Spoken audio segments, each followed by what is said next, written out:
Pleased to see so many of you here this afternoon, full house. Tai Ming-chung has spoken here on a number of occasions in the past, and it's always good to see him back at the ISS. Tai's last talk here a few years ago focused on China's defence science and technological base. So on a day when China's Defence Ministry announced another rise in its defence budget, it's good to hear him take this a step further and speak about the progress of defence innovation in China and how this is organised and funded, because it's certainly the case that China's domestic defence industries are producing more advanced platforms across all domains and in greater numbers. Tai will speak for about 30 minutes, and then we'll have ample time for Q&A. Tai, over to you. Okay, well, thank you, James. It's always a delight to be back in London, where I'm based in San Diego. We're in our 5th year of drought, so it's nice. Unfortunately, today it was a bit of a letdown. It's bright blue skies itself, but I'm hoping for the next few days I get here, I will get rained on as much as possible. But it's what I wanted to do is talk about the state of Chinese defense innovation. Part of it is based upon my book. So this is the 2-minute marketing spiel that I'll do, and then after that I'll go and talk more about what is going on in China itself. So this has just come out about 2 weeks ago, and the good thing about books that come out within 1 month is that it's not outdated yet. But by the end of this year, given the rate of progress China is doing, this will be a history of Chinese defense innovation. So what I want to do is just begin to set the context, and then I'll go into a lot of what the key drivers and what the key developments are. So I've been looking in significant detail at the Chinese efforts at defense science, technology and innovation, especially over the last decade itself. And compared to the pace, the scale, the trajectory of defense and innovation that's taken place, every year the Chinese have been able to accelerate and do even better itself. And the past 12 months that we've been looking at itself, the number of major landmarks and milestones that China and the various parts of the defense industrial and scientific and technological apparatus has been really outdoing itself compared to what the pace was even a couple of years ago. So just a few headlines is China, they put their first lunar vehicle on the moon, which they probably named the Jade Rabbit itself.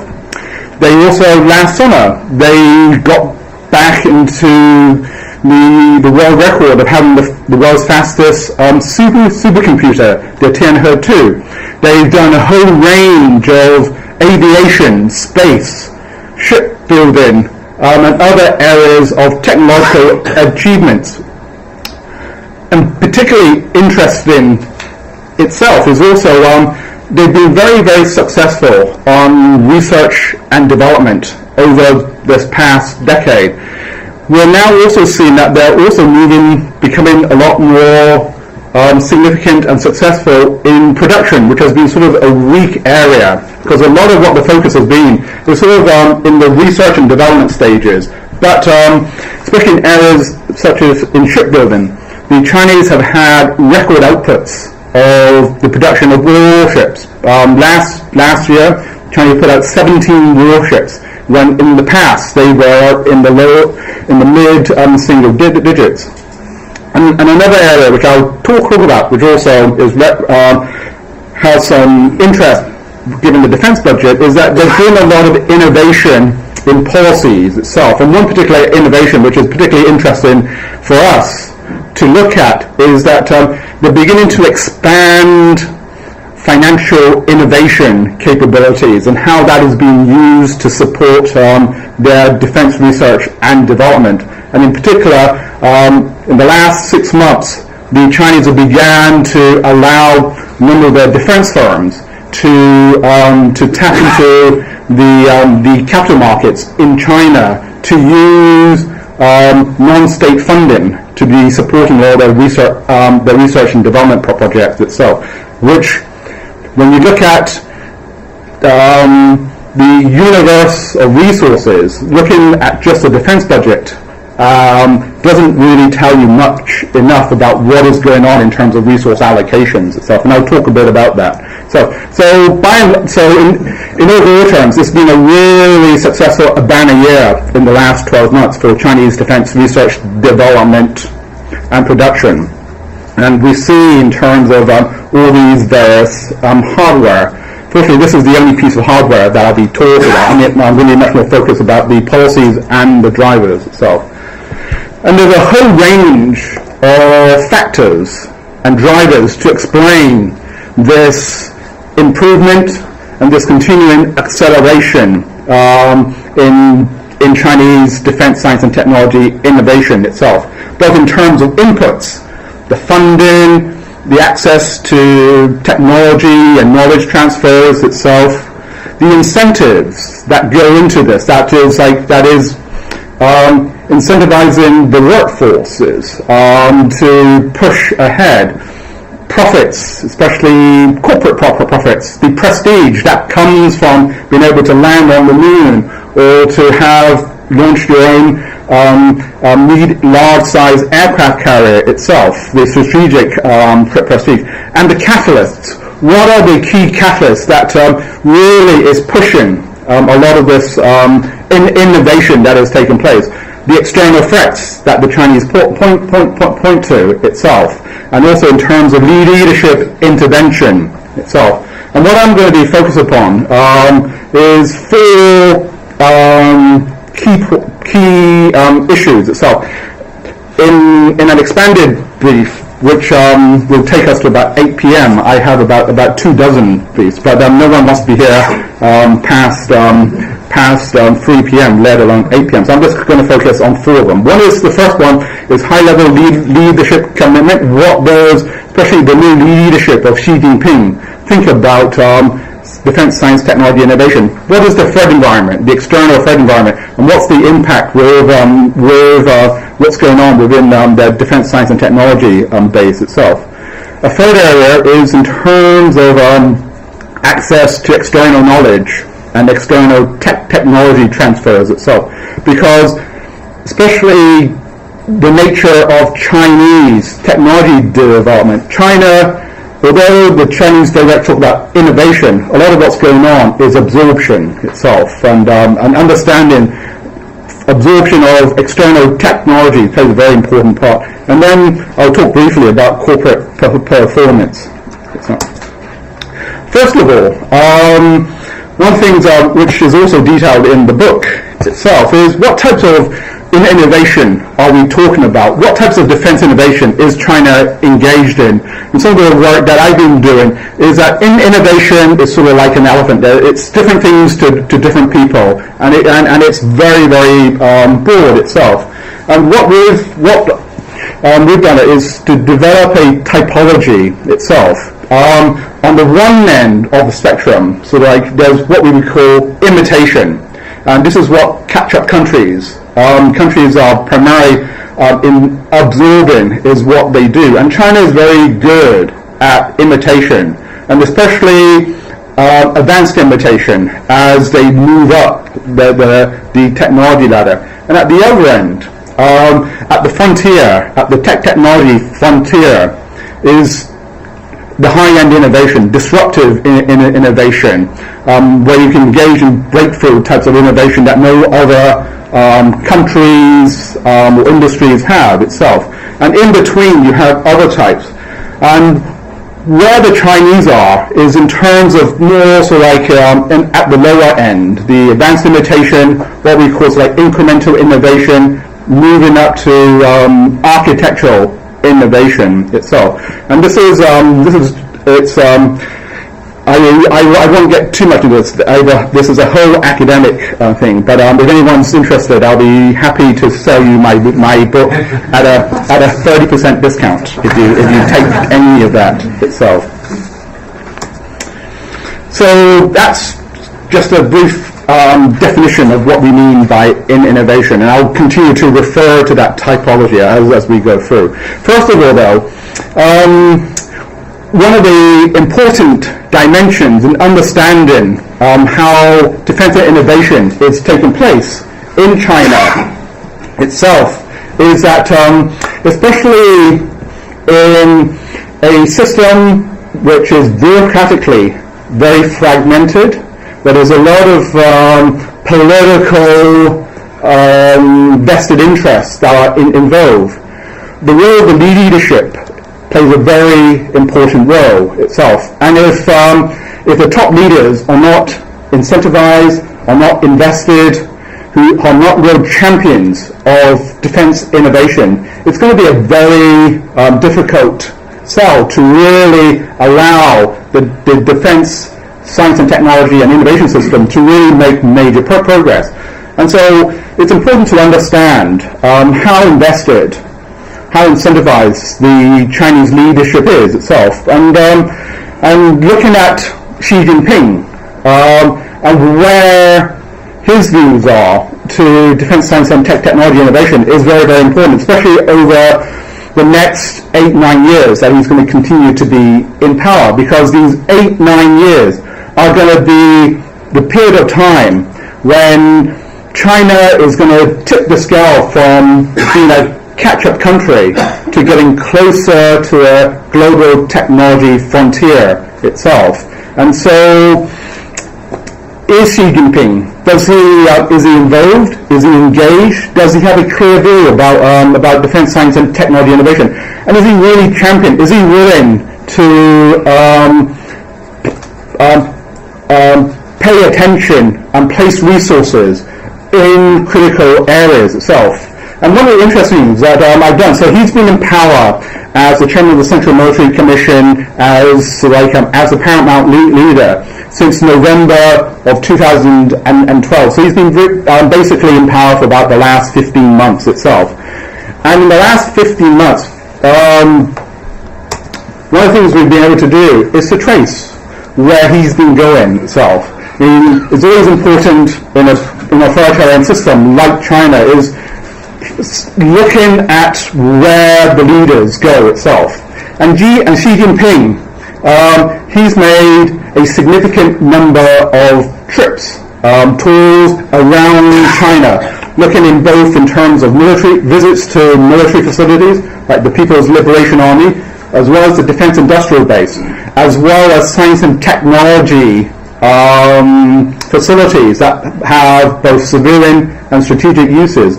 And over the course of 14 months, he's made more than a dozen visits to these facilities itself, which is unprecedented. When I was looking at Hu Jintao in his first 14 months in power back in 2004, 2005, Hu Jintao made about 2 to 3 visits of the Chinese defense science and technology apparatus itself. There's a little bit of differences. Hu Jintao was dealing with the military slightly longer than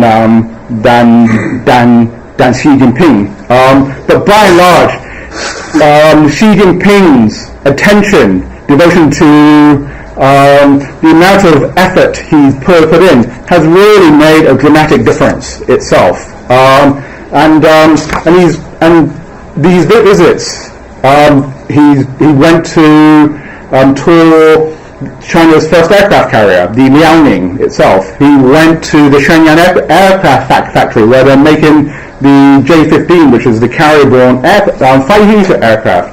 He's been to the National University of Defense Technology, where they make the supercomputers, where they do a lot of space and other programs itself. So this is a very strong political signal that the leader has made. And it's not only the leader, but Xi Jinping has also made sure that the rest of the Chinese leadership is also very much engaged and comes along, not to all these trips, but now and then. So this picture is a picture that was taken at the end of September of last year, where Xi Jinping brought the full Politburo, the 25-member Politburo, as well as a number of ministers, to go and inspect the what's called the Zhongguancun High Technology Village in Beijing itself. So this is very much of a political statement itself. Can you imagine President Obama bringing the U.S. cabinet to go to Silicon Valley, or other leaders who mobilize the rest of the leadership? This is making clear that Xi Jinping is very much invested in science and technology, in innovation, and that the rest of the leadership is also very much behind him itself. This is very much of a united front itself. And these are all the people itself. The people at the back, if you have good eyesight, you can read all these things.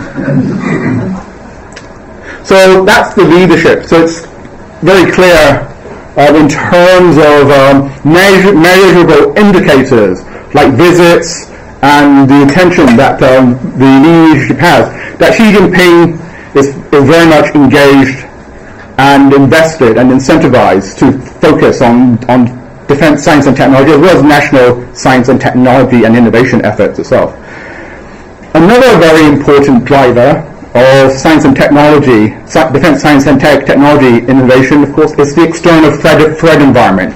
And as we've seen, especially in the last few years, China's relations with its neighbors, from Japan to various parts of Southeast Asia, and also dealing with the US, they have become increasingly tense, and they've helped to push and justify China's efforts to increasingly focus on military modernization to both defend China's security and also to allow China to develop power projection capabilities to have a much more forward defense posture itself. Xi Jinping, when he goes to visit these military facilities, he talks about the importance of preparing for military struggle, that it's important to have deterrent and combat capabilities to be able to defend Chinese sovereignty and territorial integrity.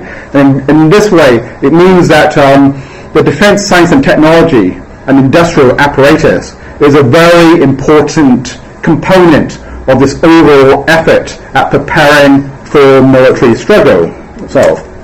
I mean, one interesting correlation is that the announcement of China's air defense identification zone itself. When China declared this air defense identification zone, the ADIZ, over in the East China Sea last November, all the focus was in terms of the political and strategic dynamics that pushed this, but it was also a very important technological dimension itself. When the ADIZ was established, there was a lot of talk, a lot of speculation that could China actually enforce this, or could they actually monitor what was going on? And the Chinese military leader, shortly afterwards itself, they emphasized that they stood up their first airborne early warning unit in the PLA Air Force that is able to patrol with airborne early warning aircraft in this air defense identification zone 24 hours a day. If they didn't have this technological component, then their declarations of ADIZs and other efforts to extend their security would be very much of an empty gesture. So technological capabilities is an important part of China's efforts to become a more prominent military power in Northeast Asia. And some of the work that we've done is like there is a sort of an interesting correlation between the types of defense and innovation and the threat environment. This is when you have very high threat environments, when you have an acute threat, countries tend to engage in more higher forms of innovation. So back in the 1960s and 70s, when China faced serious existential threats to its national security, from the threat from the US and from the Soviet Union, they engaged in much higher types of innovation, especially their development of their nuclear and strategic launch capabilities. When the threat environment was much lower, like in the 1980s and 1990s, the defense science and technology and innovation base, they took a much more risk-adverse approach itself. And now, as the threat environment becomes more worrisome, we see that the types of innovation that the Chinese leadership is willing to pursue is also moving upwards again itself.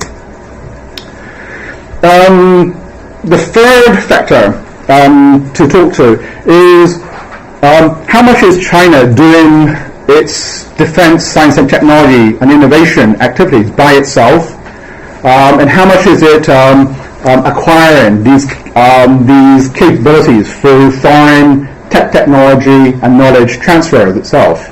And it's been very clear that China takes what we call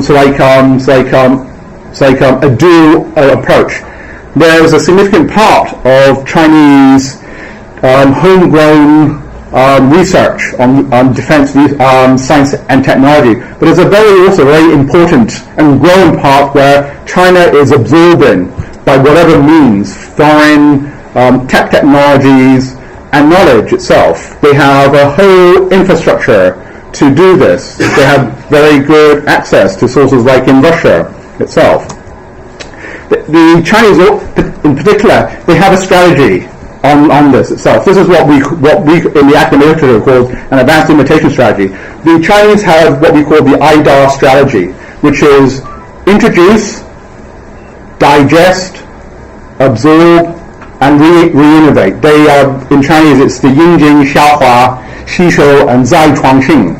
And if you look in Chinese science and technology development plans, this is clearly laid out. This is something that the Chinese pay particularly important attention. It's received even more attention. They have this strategy outlined in, for example, their medium and long-term science and technology development plan that came out in 2006. And the introduces how you acquire that technology or that knowledge itself. The digest is that once you get that knowledge and technology transfers, how do you then begin to absorb it? How do you break open the black boxes, etc.? And once you do that, once you study these technologies, the third sequence is then how do you actually absorb it? What is the engineering approaches to absorbing this type of technology? And then how do you produce for market? This is the re-innovation part itself. And there's a number of very good examples of this IDAR strategy. They've done it, for example, for the high-speed train in China, which was the Chinese were able, within sort of less than a decade, to be able to acquire foreign high-speed train technologies and to absorb and then to produce their own, what they call their own capabilities itself. He's one of the senior rail engineers on this project. He has a very quaint quote. He says, "Real original innovation is rare. We attain our achievements by standing on the shoulders of past pioneers," itself. And this is in the civilian area. They've also done it in the defense sphere itself. This is like the Chinese reverse engineered version of the Su-27, which they call the J-11B. And they've done it also in other projects like the J-15 or the J-16 itself. So a lot of the Chinese achievements is through this absorption with this advanced imitation approach.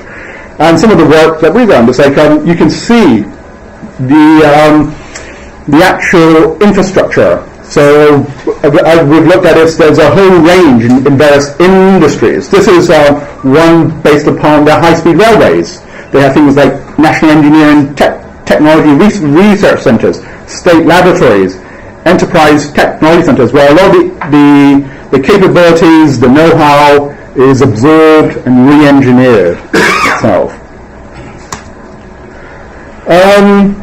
But that said, there's also a lot of effort that the Chinese are doing to develop their own homegrown indigenous research and development capabilities itself. So this is like a map of the current state of China's defense research and development establishment. It's a very large and expanding apparatus. There's over 1,000 defense enterprises itself. They have numerous research institutes and defense laboratories itself. I mean, their workforce is one of the largest in the world itself.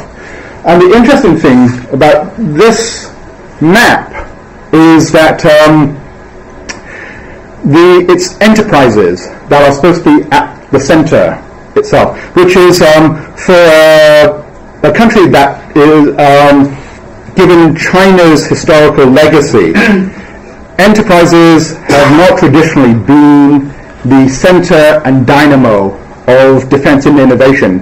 China, up until probably about 15, 20 years ago, was very much of what we would call a Soviet legacy, centrally planned economy, where much of the innovation was like in government organizations like research institutes, where you get what we call this technology push approach to innovation.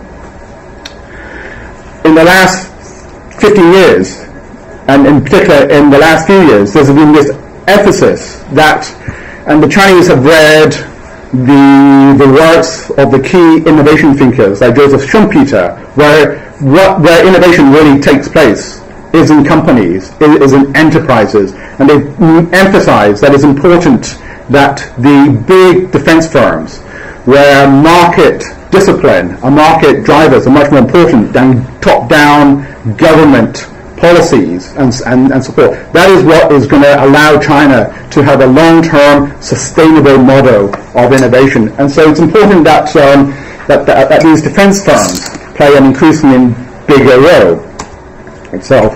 And we're seeing that these defense firms, especially when you look at their economic performance, and I've looked at the financial performance of China's 10 big defense firms over the last decade, and they've been doing extremely well. Especially last year, 2013, they continue to have record levels of revenue and profits itself. And in the last 5 years, from 2008 to 2013, the defense firms, which constitute probably about 90 to 95% of the defense industry, they've almost doubled their revenue itself. And this is likely to continue. A lot of what they do is on the civilian side as well, but they also do a significant amount on the military. And the other interesting thing, as I talked at the beginning, is that these defense firms are also being allowed to increasingly expand their capabilities to engage in innovation. Last summer, the Chinese government, for the first time, allowed a number of these defense firms to begin to tap into the capital markets, especially to allow to have private listings of their firms that are engaged in military activities, to list shares itself. And this has become an important new source of funding itself. So last September, there was the China Shipbuilding Industry Corporation, which has my favorite acronym itself. This is the company that's called CSIC itself, which is pretty unfortunate if you're a shipbuilding company itself. But they had a private listing that they sold about $1.4 billion of shares. This went to some of their subsidiaries, like the Dalian shipyard, which at the end of this December was disclosed that the Dalian shipyard is the shipyard that is making China's first indigenous aircraft carrier itself. China's principal aviation company, AVIC, Aviation Industries of China Corporation, they're also being involved in a number of projects to securitize their defense holdings itself. And they're doing it in areas such as advanced jet engines, in some of their composite materials, etc. itself, and precision manufacturing itself. And in their press announcements, these firms say these assets that they put up for securitization, the funds that they're raising, are going directly into improving their military research and development and production capabilities. So this is a continuing development of what they're doing.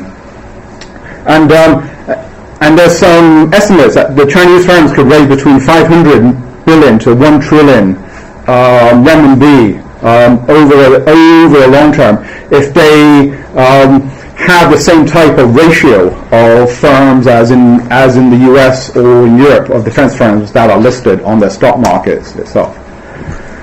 But so a lot of this, so this shows that there's a lot of momentum that is going on, but there's also a lot of problems that the Chinese defense industry is facing. As I mentioned, I mean, for more than like 80% of the period the Chinese defense industry has been around since the 1950s. They were a socialist, centrally planned economy, and all the baggage that comes from being a centrally planned industrial sector makes it very difficult for China, for the defense industry, to transition to be a much more of a market-orientated system itself. There's problems with monopolies, with very limited competition. They have a very outdated acquisition system. There's a lot of bureaucratic fragmentation that takes place. It's very difficult to coordinate across and up and down the defense industry, and they have all these restricted access to the external technologies. And we've also seen that corruption has become a very big problem, even within the defense industry. So there's a lot of bottlenecks in the Chinese efforts to try to gain speed in their defense development. So we have to be very balanced, that on the one hand, China is making a lot of progress, but on the other hand, there's a lot of structural problems. That means that it's not clear how sustainable this model of innovation is taking place. What is the direction of this technological trajectory? And a lot of it will depend upon a lot of the reforms that the Chinese leadership is emphasizing itself, especially at the third party plenum last November, where the defense sector had a prominent emphasis in the landmark document from that plenum itself.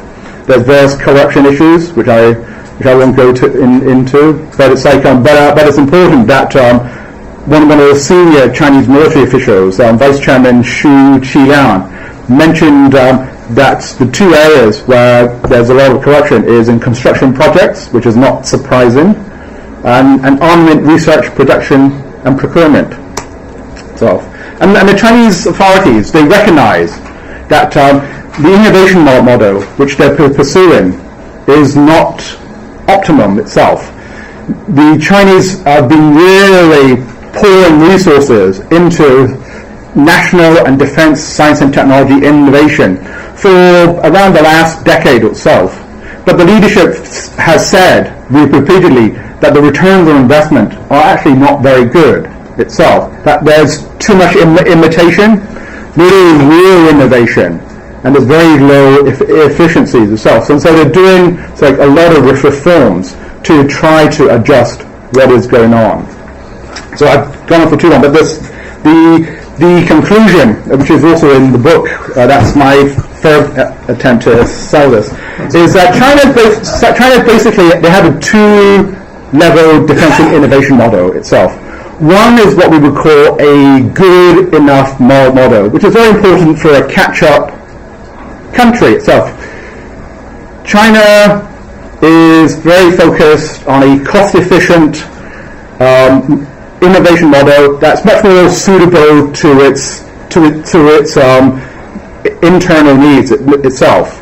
It doesn't need to have the advanced disruptive innovation that drives what is going on in the US or in the West. So good enough innovation is this advanced imitation model. Of course, they also want to have what we call this gold-plated model, where there's a lot of investment. The US and Western model, where gold-plated aspirational innovation is you pour money into it, and whatever that comes out is really very, very expensive, but very good itself. This is an important priority, but this is not necessarily the most important priority. This goes in parallel. So there's understanding the Chinese approaches, both a good enough and a gold-plated innovation model, led us to really begin to understand the much more nuanced approach that China is pursuing itself. And I'll put that there. Thanks, Ty. We've got about just over 20 minutes for questions and answers.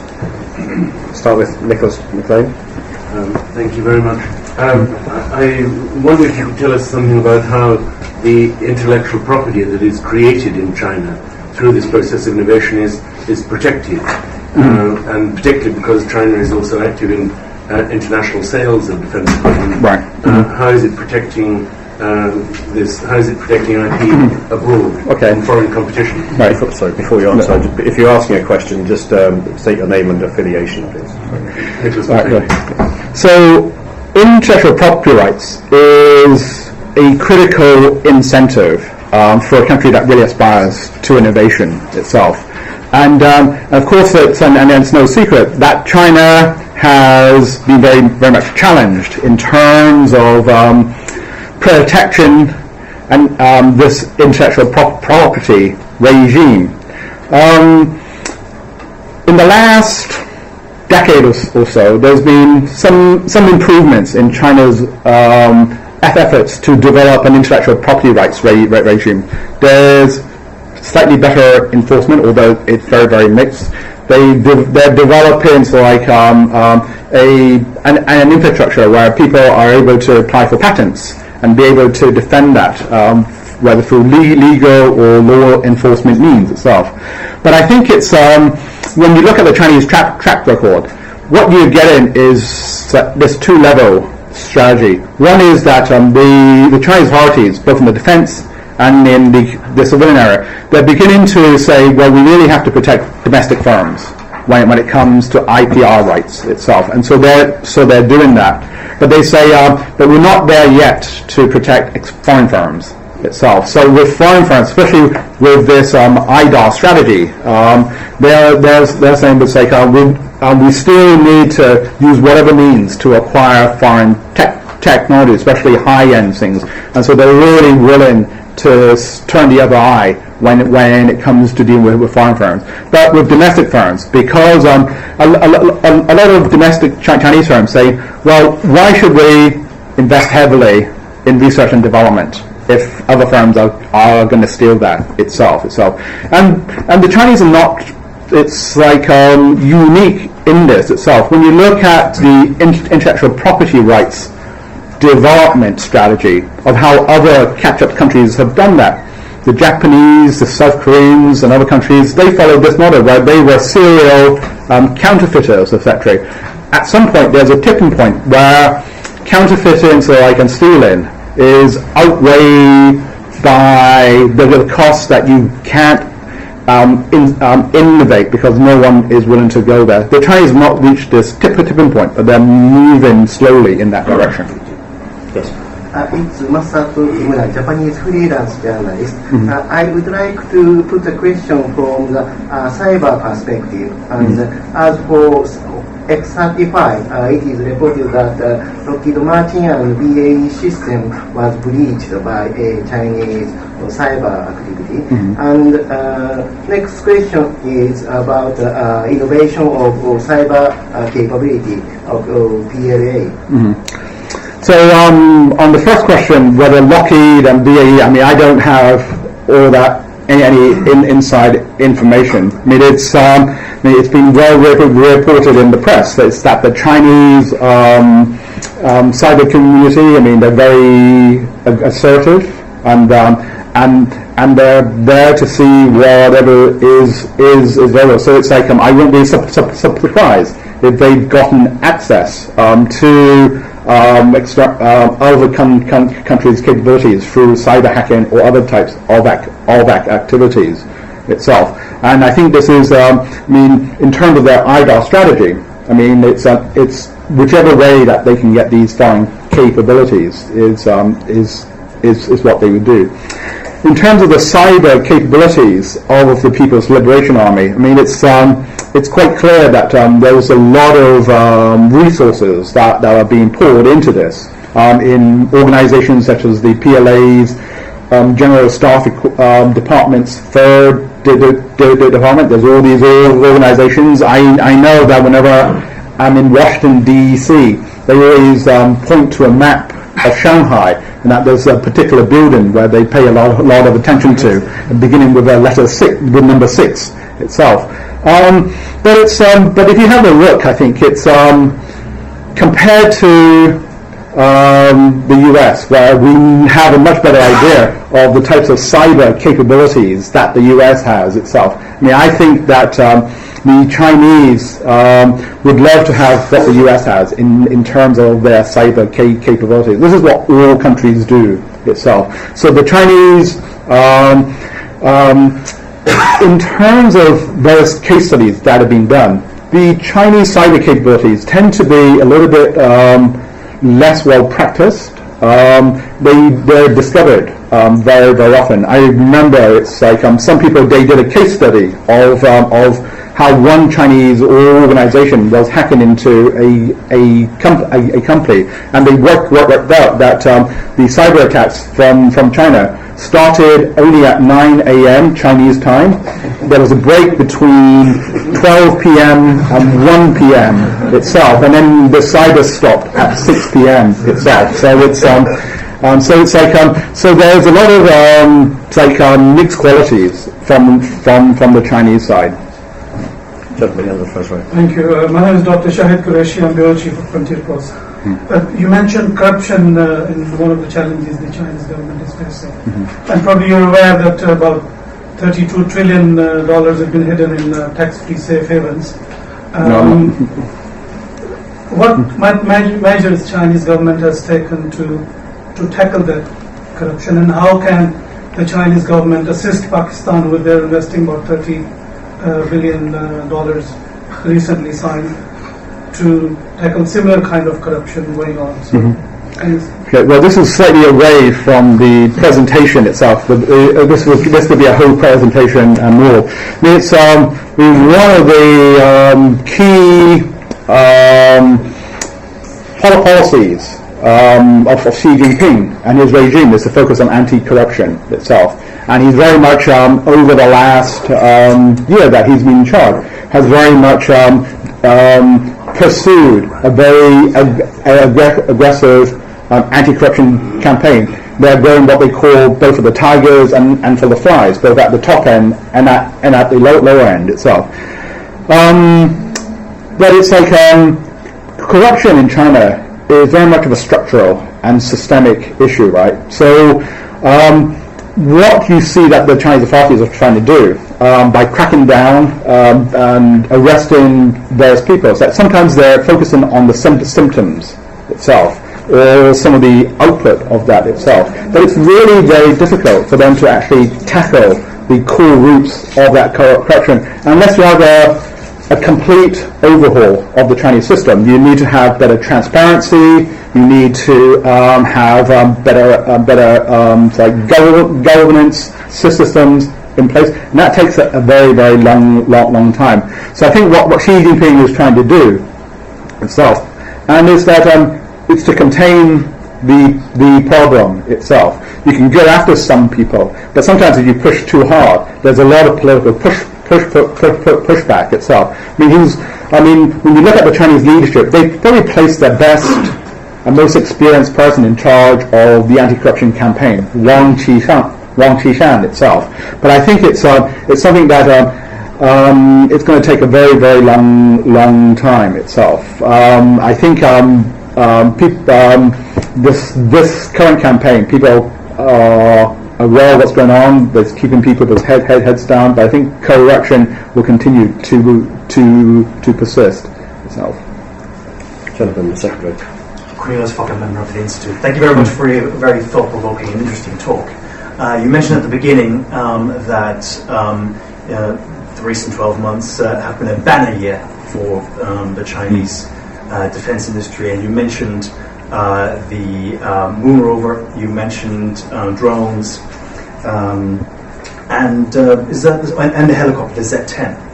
And I think the moon rover has all but written off because it doesn't respond anymore. It's gone to sleep, as in China. That's one thing. The drones, I remember when the Chinese government was trying to get a hold of this Burmese drug lord inside of Burma, they considered a drone strike, but then decided against it because they didn't have enough faith in their drone capabilities.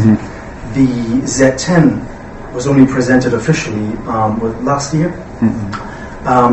This week, there are pictures online which shows a recent wreckage of a Z-10. What's funny is in the background there is a Black Hawk helicopter that the Chinese bought from the Americans 30 years ago.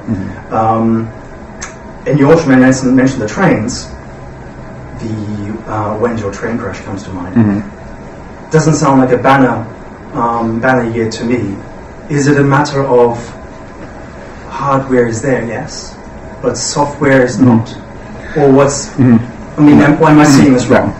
It's so a lot of what we're seeing in China is still in the early stages of the research and development activities.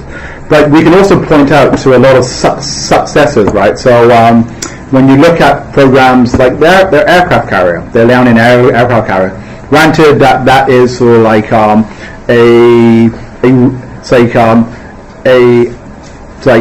renovated version of something that they got from the Ukraine, but they've been flying their aircraft off it. They've had, apart from the Jade Rabbit, which has gone to sleep or maybe permanently, but the rest of their lunar and manned space program has gone without a hitch. Their Shenzhou 10, their Tiangong docking stations itself. And so for every example that you give, I can give lots of other examples where there's been a lot of successes. What you have to bear in mind is that the pace of Chinese development is unprecedented. They're going out at a very fast pace. There's going to be a lot of risks involved. And to me is that if you have a country that is not willing to take risks, it's like they'll say, well, if we have a drone and we don't want to use it, or we don't want to test it itself, or our helicopters, there's going to be accidents, so we're not going to fly that itself. You have a country that is not willing to push ahead itself. So it's that balance, right? So you really need to learn from your mistakes as you go forward. If you look at how other countries, the Soviet Union, the US and other countries, it's like crashes, going back to the drawing board, etc. That's all part of innovation itself. And so the Chinese research and development process, I think it's not as different as some of these other countries. Yes, they have issues of quality control. They have issues of that sometimes they cut corners itself. But I think it's like you have to go through that to learn, and if you don't do that itself, and then you press it into service, then it's a big problem. I mean, it's interesting that the Chinese are very careful when it comes from the research and development to and then moving across to production and deployment. That they've been very cautious moving from the development stage of their research and development acquisition process to the production and deployment stage itself. They do a lot of testing during that period, and so there's a lot of projects that are stuck in the testing and pre-production stages itself. So I think so the Chinese do learn itself, but it's like if there wasn't evidence of what's going on in China, then I'll be even more worried. I mean, for a long time, the Chinese covered up a lot of their accidents, right? You would never get reporting of these things itself, which meant that to me, that they weren't, especially the leadership politically, they weren't willing to tolerate failure itself. Today, they're much more matter of fact that if we spend so much money and we push really rapidly, there's going to be these failures, and we have to admit to that. So that's a very important. Is the transparency a matter of choice, or as a result of, let's say, social media? I think, especially on a lot of these programs, if they wanted to, they could really stop a lot of that leakage itself. I mean, it's like social media. I mean, it's like there is a lot of transparency, it's like forced transparency in the social media. But the Chinese control of the internet is also fairly strong itself. So it's like so it's a balancing act itself. And I'm sure. I mean, there's a lot more programs, especially on the defense side, which we have no idea about itself, which if they really wanted to keep it quiet itself, I'm sure that they could make a very good effort at that itself. Sure, but like a large accident, you can't cover up that easily. Like the train crash, I mean, they try literally to cover the trains, but that's something you can't cover up anymore. Well, it's like, without mobiles. Right, but it's like if you have a secret military project where you're testing in the Xinjiang desert, etc., you can cover some of these things up itself. So that's why, yes. So there are some projects which you can't cover. The civilian projects you can't cover up because they're open. But it's like I know it's like if you look in other countries, there's a lot of defence projects which we have no idea about itself. So I think building on what Ty says, sometimes you have to think about how much of a leak is a leak. You know, if you've got some of the pictures of advanced aircraft being tested with the photograph taken from just outside the perimeter fence, you'd think often the security would forestall that. Sorry, a question in the third row. Li Jiefang, King's College. I was just wondering, do you observe other views in terms of how this money should be spent, like going to the upgrading the training system instead of high tech? Yes, it's like when you have such large amounts of funding, you're going to get a lot of bureaucratic competition for this itself. You can see this bureaucratic competition in a number of areas, whether what you're saying, whether it's in terms of on the research and development, or the production, or the support and maintenance side. But you also have it in terms of the services. Who gets more in terms of R&D? Is it the Navy, the Air Force, the 2nd Artillery, or the ground forces itself? So bureaucratic competition is a very, very intense part of this. The positive thing, at least for the Chinese military and the defense industrial apparatus, is that there's so much funding that is taking place. So it's like so the pie is growing right now, and it's growing quite rapidly. If they have a major contraction, as we see now taking place in Europe and in the US and other areas itself, when the pie shrinks, or the pie gets very stable itself. That's when you have really even greater competition, and when programs really get cut itself. In many ways, one of the problems I think that the Chinese system has is that they have so much funding itself, so that you get a lot of duplication of projects, you get a lot of waste. And the Chinese system has not been always very good when it comes to efficiency itself. So I think it's like it may help at some point for the Chinese system to rein in a lot of these resource allocations, although given the continuing growth of the defense budget. And it's like and it's interesting because this announcement today, the 12.2% growth of the Chinese defense budget, that's the final budget for the 12th five-year plan. They have a new five-year plan, the 13th five-year plan, that begins next year. And it's always the end of one five-year plan and the beginning of the next five-year plans. When you look at what the budget allocations there, they give you a good idea of what is likely over the period of that next plan. And the continuing the double-digit increase to me signals that we can expect to see continuing double-digit increases in defense spending and allocations that go into defense science and technology through to the rest of this decade itself. So I don't see that the Chinese defense science and technology system is going to face austerity anytime soon. Alex Alex from the Institute. Given what you're saying about the sheer pace of development, and also the changes in policies that you talked about, and the growth of the defence industrial base and new technologies coming on, what then, in general terms, do you think you could say about what kind of a military power China will be in, say, 15 years? I mean, it's going to be technologically, of course, more of advanced power, especially in areas where they're emphasizing it's like asymmetric power projection capabilities. I mean, the Chinese have made it clear that first of all they want to be a major maritime power.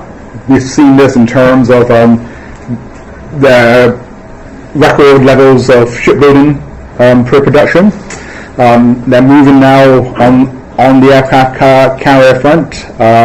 They've been transparent now about the development of their nuclear submarine forces itself, the development of precision-guided capabilities, whether it's in ballistic missiles or in other areas. So you're going to see an increasingly technologically advanced military itself that is also able to effectively use that capability. So what we're also seeing is that there's major efforts to improve their ability to support these types of capabilities. They're also emphasizing the importance of jointness in these capabilities itself. That's a much more difficult issue, and they're struggling about how much they can do to do that. They're also, talking about it's like an increasing emphasis on integrating the use in different other whether it's in terms of space, in maritime, in cyber, and in other areas. So increasingly, what you're going to get is a Chinese military that is going to begin to look more like an advanced military power itself. And another important part is that you're also going to get a military-industrial complex then that's going to emphasize the importance of how you export those types of capabilities, because a lot of what they've been doing has been primarily driven by the requirements of their main customer, which is the People's Liberation Army. But the People's Liberation Army is not big enough itself. So I think that a lot of the Chinese capabilities will begin to be diffused to other parts of the world. So we just see this with Pakistan.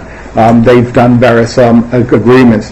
The Chinese defense corporations are increasingly active in international arms exhibitions, etc. So, and so from all this, I mean, this is what we would call very much as like, I mean, the Chinese are not that different from major powers like the US and the Europeans itself. I mean, all these activities is that is China is a more and more increasingly world-class defense technological power itself. We're up against time, so we'll draw a halt to the formal proceedings then. Ty, thanks very much for a very interesting and wide-ranging analysis of an extremely important issue. Hopefully Ty will remain for a few minutes at the end so you can catch up with him. And if anyone wants, there's a 30% discount if you want to get this. There's no discount on this book, which is ours, but so which is the bargain?